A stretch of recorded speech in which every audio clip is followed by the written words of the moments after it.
Greetings, humans. I'm Andy, and I'm George, and welcome back to the Windmill Autopsy. Okay, so we did try to do a reaction to Far From Heaven, but there was a whoopsie with the sound. The sound didn't get recorded. It's just us bopping our heads without sound, so we're not going to publish that. But we're going to do this one instead, and it is impossible to look at that title without thinking of Helm's Deep. Yes, because Helm's Deep is part of the Two Towers. Not physically, because it's not a tower, but it's in the movie The Two Towers. Also, I'm addicted to the Battle for Middle-earth strategy game, and I just invaded Helm's Deep yesterday. He did. Yes. So, in honor of Helm's Deep and the fact that it was invaded, we have to react to Fit For An Autopsy again. And because the other one didn't work out, and we had Fit For An Autopsy suggestions quite extensively, and also from Lexi, Bex, and Christina. Yes. And there was a Gojira sounding thing in that one, and the breakdown. Yes. And it was completely different from the first one we did, which was The Man That I Was Not, something like that. So, expectations are zero. With that in mind, are you ready? No.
Oh, yeah.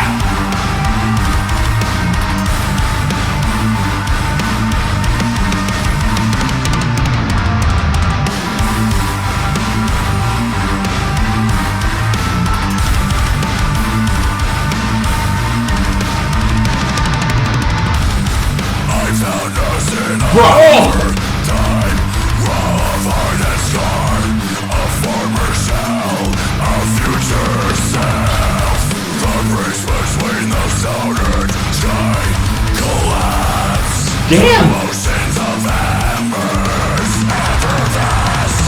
One soul remains locked into towers.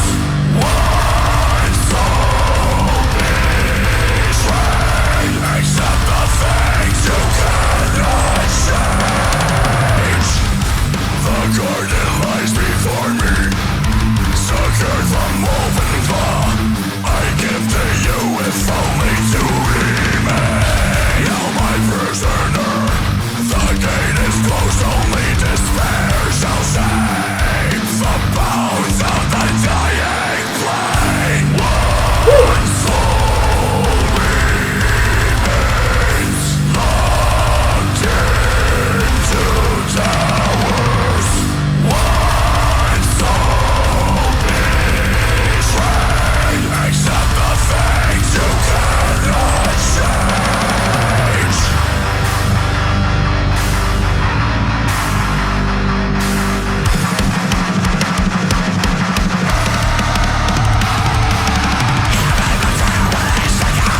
Okay.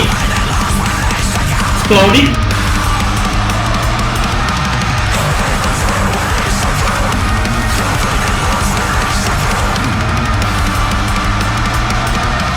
All of death is to return.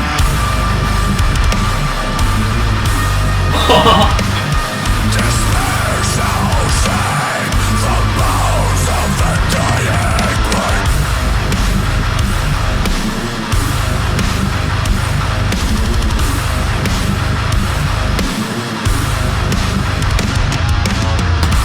Let's say things. Gojira. Yeah, it's got a very Gojira feeling again. This band has a lot of Gojira in it. I would be surprised if they didn't have Gojira as an influence. Yeah, but it's weird because the previous one, what we thought was most Gojira about it, was the like tapping lead melody. And now it's all in the galloping riffs. Yes! It's so Flying Whales. Yeah, I thought of the same song, the sort of staccato galloping chugs. Yeah.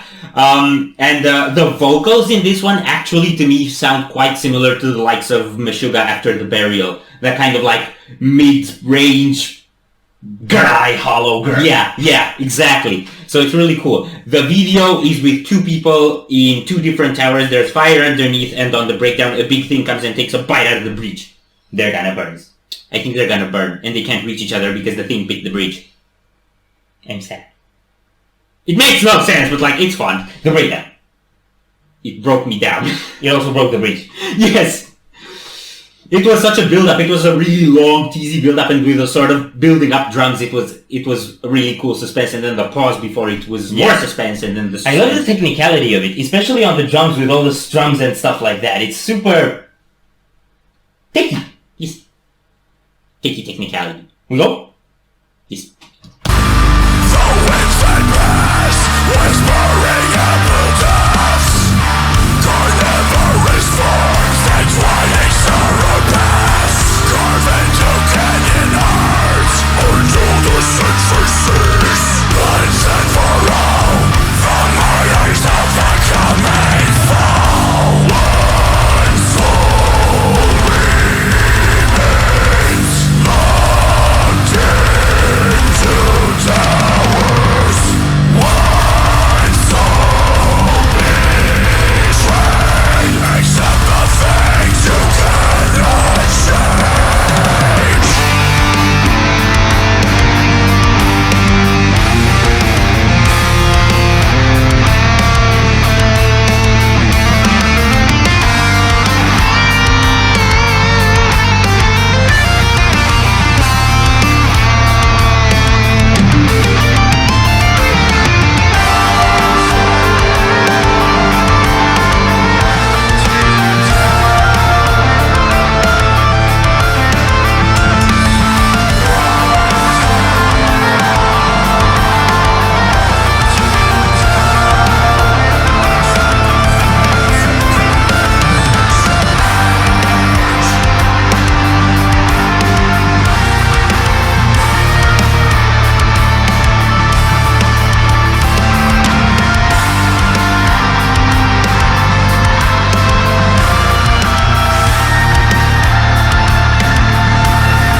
Wow. Okay, so two thoughts. One, yes. Two, I don't get it. The story, I mean. Yeah, I don't get it either, but I'm trying to get it. So, there are the people that are separated, Yes. right? And I didn't even get how they escaped from the towers. They try to run to reach each other. When they try to reach each other, they're eaten. Then some explosions happen, and then they're back in the towers, and the towers aren't burning.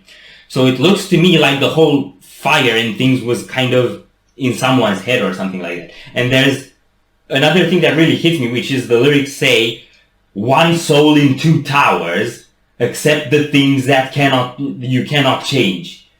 So I think it's something about one person kind of being split. Torn, yeah. Yeah, and it's like two, I don't know, sides of them. And it's kind of trying to bring them together in a way that's not gonna work, and that would just make them burn down. He actually gets it. Okay, the second part was a lot more melodic. And like... Yeah, but it was epic. Yeah. It had that melody towards the end, just going higher and higher and higher and higher. Weed. Weed. That's a different kind of high. Still high. That felt a bit, and this is an odd comparison, like the outro to Sons of Winter and Stars. No, it didn't, but okay. What felt similar to me in that regard is that you have this kind of tension building and building and building and building. As it goes towards the end, you feel it's coming, and then it kind of explodes, the last chord. So that's what felt slightly similar. And they were doing that here. But sound-wise, it's completely different. It's raw, it has no orchestrations, it's something like that. I wouldn't compare it to Winter Sun. It's really good. Really good. Emotional. I don't expect bands that are this heavy to get this, like, into the feels, you know? So that's what struck me the most about it. Well, I think it's the same like with Whitechapel, that we kind of just know them as a deathcore band, but the stuff we've heard actually aren't that extreme. They're more balanced than mature, which is not something you'd think is a compliment for a deathcore band, because deathcore is supposed to be ridiculous, but in this context it actually is a compliment. Yes, and it works really, really well. Yes, it's not just brutality, it's quite the art form. It's brutality and some other things. Things. So if you enjoyed this reaction, we greatly appreciate the likes and shares, and if you want to see more, don't forget to subscribe with bells. Thank you very much for stopping by. We hope you enjoyed your stay, and we'd love to see you back at the Windmill very soon. Cross it out.